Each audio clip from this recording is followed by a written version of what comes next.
বন্ধুরা, দেখো আজকে কি বানিয়েছি। এটা হচ্ছে আলুর পরোটা। আলুর পরোটা বানানোর জন্য আলুটা আমি সেদ্ধ করে আবার ভেজে নিয়েছি পনির দিয়ে। এটা কিন্তু এইভাবে কিন্তু আলুর পরোটা বানালে খেতে খুবই ভালো লাগে। দেখো পনিরেও কিন্তু আছে এর মধ্যে।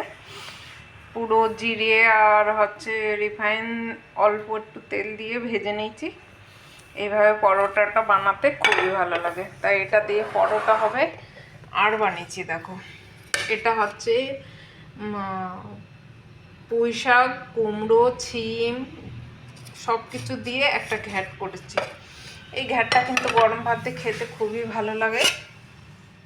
আর এইখানে দেখো মটর আর আলু বানিয়েছি টমেটো দিয়ে, পুরো নিরামিষই সবজি। এটা যে পরোটা হবে, পরোটা দিয়ে এটা খাওয়া হবে। তো সত্যি কথা বলতে খুবই ভালো লাগে এই খাবারগুলো খেতে, রুটি কিংবা পরোটা দিয়ে। আজকের মেনুটা কিন্তু এই পর্যন্তই।